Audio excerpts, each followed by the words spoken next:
बहादुर chapter के लेखक अमरकांत है और इनका जन्म की बात करें तो जुलाई 1925 बताया जाता है नागरा बलिया उत्तर प्रदेश में। और 1947 ईस्वी में वो आपको बीए किया हुआ था इलाहाबाद यूनिवर्सिटी से। इनका जो एक कहानी है वो आपको अखिल भारतीय कहानी प्रतियोगिता हो रहा था ना, उसमें इस कहानी को ना दीप्ति कलेक्ट्रेट पुरस्कृत किया गया था। वैसे तो ये बहुत सारे कृतियां लिखे हुए हैं लेकिन कुछ फेमस है, जैसे जिंदगी और जोक, देश के लोग, मौत का नगर, मित्र मिलन, कुहासा, सूखा पत्ता, आकाश पक्षी, काले उजले दिन, सुखजीवी, बीच का दीवार, ग्राम सेविका।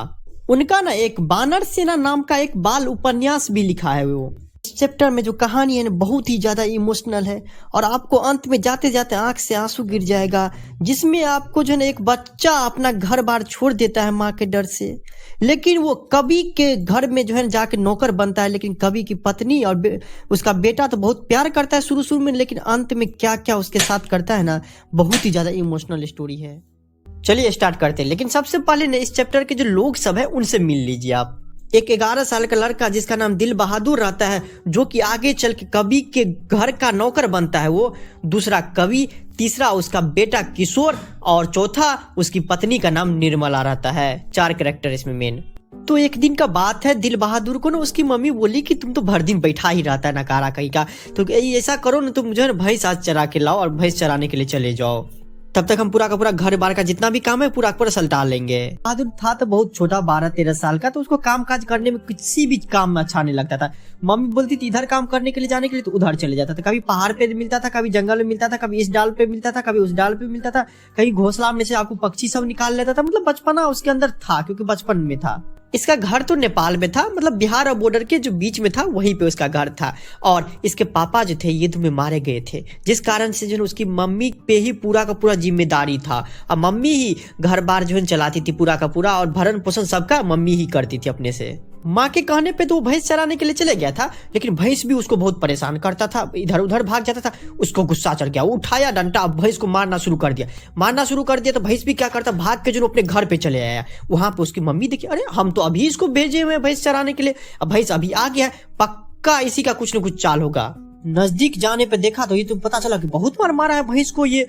अब तो माँ का गुस्सा चढ़ा ही रहता था कि एक भी काम नहीं करता है, आज काम कर देते तो कल करता है, कल देते तो परसों देता है, एक भी काम ठीक से नहीं करते रहता। वो जितना भैंस को नहीं मारा था उससे 10 गुना ज्यादा ना उसकी मम्मी उसको मारा, बहुत मारा बहादुर को। और भागते भागते 6 मील दूर एक बस स्टैंड पर खड़ा हो गया, जहाँ से आपको गोरखपुर के लिए बस जाती थी, वहां वो जाके खड़ा हो गया। और यहीं पे कवि जो सबसे पहले बार उसको देखा हुआ था। दिखने की बात करे तो वो बच्चा ठिगना चकैत शरीर था, गोरा रंग था, आधा थोड़ा कपड़ा फटा हुआ था, आधा सही था, और जूता उसका भूरा रंग का था।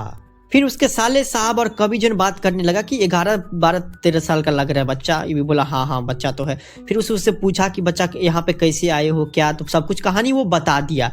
और कवि की जो पत्नी थी निर्मला, उसको नौकर रखने का बहुत शौक था, क्योंकि वो कभी कभी जाती थी ना अपने नैहर सब में, तो उसके भाभी सबका सुख देखती थी, बहन सबका सुख देखती थी। अरे भाई साहब, सब कुछ चाय नाश्ता सब कुछ जो है बेडे पे उसको मिल जाता था। नौकर को बोलती थी, नौकर लेके आ जाता था। तो ये सुख देखी हुई थी, तो उसका भी शौक था कि उसकी पत्नी को कम से कम एगो नौकर तो मेरे घर में भी रहना चाहिए। और यहाँ पे जो है कवि कोई बच्चा मिल गया, तो कवि जो है उसको अपने घर लेके आ गया। घर लेके आया तो उसकी पत्नी देखी तो एकदम पूरा मुंह देख रही थी, एक बार कवि को देख रही थी, एक बार बच्चा को देख रहा था, एक बार अपने भाई को देख रहा था कि आखिर हो क्या रहा है, बच्चा है तो है कौन।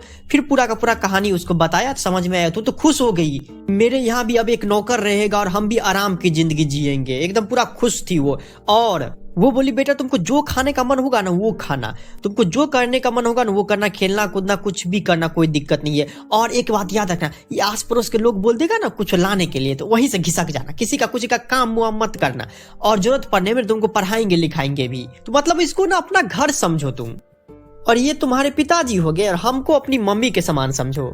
आखिरकार निर्मला तो थी, औरत थी, तो कभी कभी क्या करती थी, अपने अगरा में खड़ा हो जाती थी और गांव वाले को ऐसे ही सुनाती रहती थी, हमारे घर में जो नौकर है ना उसको तो अपने बेटे की तरह मानते हैं, दूसरे की तरह नहीं करते हैं कि नौकर का नौकर समझते रहते हैं, उसको खाना पीना भी नहीं देते, हम जो जो खाते हैं ना वो उसको भी देते हैं, और जहाँ बोलते हैं जाने के लिए वहां चलता है, और पढ़ाते लिखाते भी। मतलब ऐठ के जो सबको सुना रहा था कि हम जो है नौकर को एकदम पूरा अपने बेटे से ज्यादा मानते हैं। और जब दिल बहादुर आपको बाहर जाता था दूसरे बच्चे के साथ खेलने के लिए, तो दूसरा बच्चा सबको तो गाँव था वो, तो उसको चिढ़ाता था, अरे तुमने छिपकली देखा है, तुमने शेर देखा है, तुम कहाँ देखा रहोगे, तुम तो नौकर हो, पता नहीं कहाँ से आए हो, तुम ये सब क्या देखे रहे हो। लेकिन फिर भी दिल बहादुर कुछ नहीं बोलता था।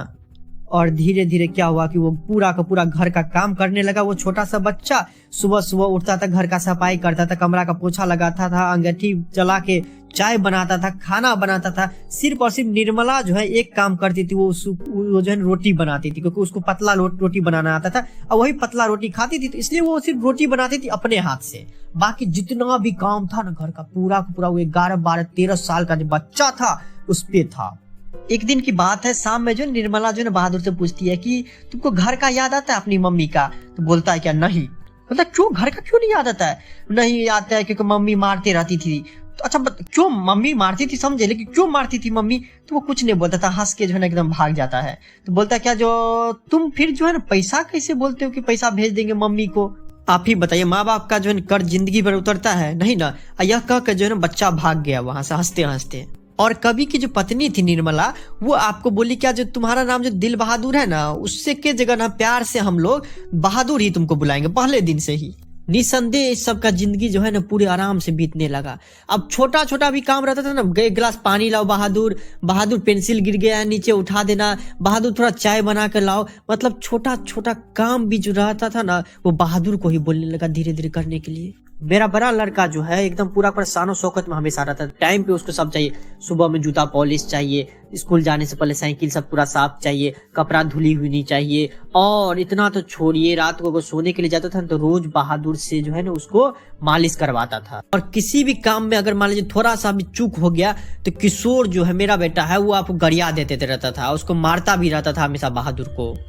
एक दिन ना बहादुर साइकिल साफ करना भूल गया। अब तो लो आया, देखा साइकिल को साफ किया नहीं, छूट गया, भूल गए। तो भूल जाना क्या हुआ, डंडा उठाया मार रहा है। लेकिन उसकी मम्मी वहीं पे साइड में थी, वो बस उसकी मम्मी बोली थी छोड़ दो छोड़ दो छोड़ दो, मतलब उसके पास भी नहीं जाती थी, उसे दिखाने के लिए सिर्फ बोलती थी क्या छोड़ दो छोड़ दो छोड़ दो। और ऊपर से इसका बेटा किशोर जो था डंडा से बहादुर को मार रहा है। रात को जब कवि आया तो बहादुर उड़ते उतरे बोल रहा है कि हम जो है किशोर भैया का काम नहीं करेंगे। हमको गाली देता था तो चलने वाला था, लेकिन आज मेरे पिताजी को गाली दिया, सुअर का बच्चा बोला है हमको, इसलिए हम इसका काम एक भी नहीं करेंगे। कवि भी उल्टा क्या कर दिया, नौकर जो बहादुर था उसी बच्चा को डांटना शुरू कर दिया। क्या हो गया, वो मान लीजिए किशोर भैया है, बड़े हैं, तुमको डांटी देगी तो क्या हो गया, तुम भी घर के बच्चा ही हो ना। और तुम जो टाइम पे काम कर दोगे तो एक चीज बताओ, डांटेगा क्यों? डांटेगा वो, तुम टाइम पे काम क्या करो। अरे दूसरे घर में जाके देखो नौकर सबका क्या होता है, आपको उसको तो घर में जो है ना भरपेट खाना नहीं मिलता है। तुमको क्या नहीं दिए हुए हैं, दे रहे हैं तुमको खाने के लिए, तो कम से कम काम पूरा टाइम पे होना चाहिए। अब बहादुर करता तो करता क्या, चुपचाप सुनता रहा। फिर क्या हुआ, वहां से चले गया, हाथ मुंह धोया, काम काज फिर से करने लगा, वही हंसता मुख जो है लेके फिर रात में सोने के लिए चले गया। कुछ दिन बाद जो है कवि की पत्नी निर्मला जो है ना अपने पड़ोसी के यहाँ गया हुआ था, तो वहाँ पे औरत है तो औरत ही ना, तो दूसरी औरत उसको सिखा दिया कि तुम रोटी जो पतली बनाती तो अपने नौकर को भी देती हो। अरे नौकर सबका ना आदत बिगड़ जाते रहता है, निर्मला ऐसा करना ना कि तुम अपना रोटी बना लेना, नौकर को मत बनाने देना, उसको पतला पतला खाने का आदत लग जाएगा ना तो उसकी पूरा आदत बिगड़ जाएगा। उसी रात निर्मला अपने पति और अपने बेटे के लिए रोटी बना ली और वहां से घसक गया। फिर बहादुर देखा, उसका मुंह लटक गया कि हमको रोटी तो दिया ही नहीं। फिर बोलते निर्मला के क्या हुआ रे, मुंह क्यों लटका हुआ है, चल चुपचाप अपना रोटी बना। तुम क्या समझता है कि हम पतली पतली और नरम नरम रोटियां तुमको बना के खिलाएंगे? तू कोई घर का लड़का है, नौकर है ना, हर जगह नौकर जो अपने बना के खाता है, तो जाकर बना के खाओ अपने से। लेकिन वो बच्चा बहादुर वहीं पे खड़ा था, सिर झुका के सुन रहा था, तो उसको और गुस्सा चढ़ गया कि जवाब नहीं दे रहा है। वो क्या की निर्मला ने 2-3 थप्पड़ उसको जड़ दी। अब बोला सुअर कहीं के, जाकर अपने से रोटी बनाओ। इसी सब रीजन से ना तुमको ना मेरा बेटा जो है ना कुछ किशोर जो है ना मारते रहता है। लेकिन उसे रात में बहुत दुख हुआ, तो रोटी नहीं बनाया, नहीं खाया और सो गया। फिर सुबह उठा, वही अंदर से जो दुख, लेकिन चेहरे पे मुस्कान लिए, अंगीठी जलाया और कैसे भी करके मोटा मोटा करके, रोटी तो बना नहीं लेकिन कैसे भी करके बना के वो जो है रात का सब्जी था वो ला के खाया। अब क्या था, निर्मला का भी हाथ खुले गया था उसको मारने के लिए। उसका बेटा तो शुरू से मारता था और कभी भी इसका साथ नहीं देता था। तो मतलब कुछ भी रीजन होता था हमेशा उसी को तीनों मिलकर डांटते रहता था, कुछ भी काम गलती हुआ डांटते रहता था। मतलब हर दिन का उस लोग का किचकिच होना शुरू हो गया। एक दिन की बात है, रविवार को मेरी पत्नी के रिश्तेदार आया, हम भी बहुत खुश हुए थे और बच्चा उच्चा भी सब आया हुआ था, एकदम खुशहाली का माहौल था। हम भी गए बाजार से रेहू मछली ले आए, देहरादूनी चावल ले आए, सब कुछ पक रहा है, बन रहा है और एकदम हंसी मजाक हो रहा है। उसी बीच जो रिश्तेदार आए हुए थे वो बोला कि मेरा 11 रुपया यहाँ पे साड़ी के खूंट पे बंधा हुआ था, चारपाई पे रखे हुए थे, लेकिन अभी मिल नहीं रहा है, पता नहीं कहाँ गया। तो आप लोग देखे कहीं पे? तो सब बोलता क्या, नहीं हम तो नहीं देखे, सब ढूंढने लगा, नहीं हम लोग तो नहीं देखे। आपके घर का जो नौकर है वो 2-3 बार इधर आया हुआ था, उसको बुला कर पूछिए तो क्या पता मेरा पैसा लिया होगा वो। नहीं नहीं नहीं, वो ऐसा बच्चा नहीं है, कभी बोला। रिश्तेदार ने कहा, you don't know these people are expert in this art. Bahadur इधर आओ, तुमने पैसा लिया इन लोगों का? नहीं बाबूजी, हम क्यों लेंगे पैसा? अगर हम पैसा लेते तो आप लोगों को बता देते, हमको लेना रहता तो आप लोगों से पूछ के लेते हैं कोई भी चीज। उसी में जो है ना आपको उसकी जो रिश्तेदार की पत्नी आ हुई थी न, वो बोलती है क्या, देखो 2-4 रुपया तुम ले लेना, अगर तुम्हारा पैसा लिए हो 11 रुपया तो तुम हमको बता दो, तुमको हम घूस के तौर पे से 2 रुपया दे देंगे एक्स्ट्रा, ठीक ना, लेकिन तुम ही लिए हो बताओ, नहीं तो तुमको पुलिस के हवाले कर देंगे। नहीं लिए हम पैसा, आप लोगों को कैसे बताए? लेकिन इतने में कवि को गुस्सा चढ़ गया, कवि एक तमाचा उसको जड़ दिया। क्या लगता है हमारे रिश्तेदार सब झूठ बोलेंगे? हैं, तुम पैसा लियो तो बता दो। उतने में निर्मला को भी गुस्सा चढ़ गया, वो भी 2-4 तमाशा उस बच्चा को जन मार दिया। वो ना करता ही रह गया कि बाबूजी हम नहीं लिए हैं, माताजी हम नहीं लिए, लेकिन कोई भी इसका बात नहीं सुना। उसके अगले दिन जब कवि ऑफिस से आया तो देख रहा है कि पूरा घर में सन्नाटा है। क्या हुआ, क्या बात है? बहादुर भाग गया। बहादुर भाग गया? कैसे भागा? आज ही सुबह में क्या हुआ था कि आंगन में वो सिलबट्टा लेके जा रहा था, लेकिन सिलबट्टा जो उससे छूट गया, 2 टुकड़ों में बट गया। अब उसको डर हो गया था उसके अंदर, जिस कारण से क्या हुआ कि वो भाग गया कि माता पिता उसको मारेंगे। अरे हम थोड़े ना मारते उसको, मेरा बेटा ही था ना वो। कभी बोलता है कुछ लेके भी गया है, यही तो अफसोस है कि कुछ लेके नहीं गया। वो कपड़ा जूता बिस्तर जितना भी चीज है सब कुछ छोड़ के चले गया। कहीं देखो तो पैसा वैसा भी लेके गया, कुछ भी नहीं लेके गया। इसी बात का तो दुख है। अब उसकी पत्नी का देखिएगा बोली कैसे चेंज हो जाता है। वो बोलता है क्या, जो मतलब वो रुक जाता ना, 2-4 रुपया हमसे मांगता तो हम दे देते, इसे थोड़ी जो नहीं देते। उस पर कभी पूछता है कि वो 11 रुपया जो रिश्तेदार का था उसका पता चला कि नहीं कुछ? उसकी पत्नी कहती अरे उसका चोरी थोड़ी ना हुआ था वो पैसा, वो रिश्तेदार सब तो मेरा जो है ना वैसा ही, हम तो उसको बचपन से जाते। किसी बार आएगा तो बोलेगा कि रास्ते में गुम पैसा हो गया, किसी बार बोलेगा घरे में छोड़ दिए पैसा। वो सब तो खुद ही पैसा नहीं लेके आया तो वो सब तो रच रहा था कैसे, इसके नौकर को देखते हैं कितना सच है कितना झूठ है। उसका बेटा जो किशोर था वो उतने में आके बोलता है कि अम्मा एक बार भी अगर बहादुर आ जाता ना तो मैं उसको पकड़ लेता, कभी जाने नहीं देता, उससे माफी मांग लेता, कभी नहीं मारता उसे। और ये सब बड़ा अफसोस कर रहा था, कभी भी बड़ा अफसोस कर रहा था। पूरे शहर में छान मारा लेकिन कहीं पे भी नहीं मिला, और बोल रहा था कि ऐसा नौकर जिंदगी में कभी नहीं मिलेगा। और निर्मला आंखें पे जो है ना आंचल लेके रोने लगा। कभी बोलता हमको क्रोध आया लेकिन गलती मेरा भी था, तो हम जो है ना उस पर कुछ नहीं बोले और अफसोस करने लगे और बैठ के सोचने लगे क्या इंसान था। लेकिन हम लोग उसके रहते कदर नहीं किए, अब उसका कदर आ रहा है।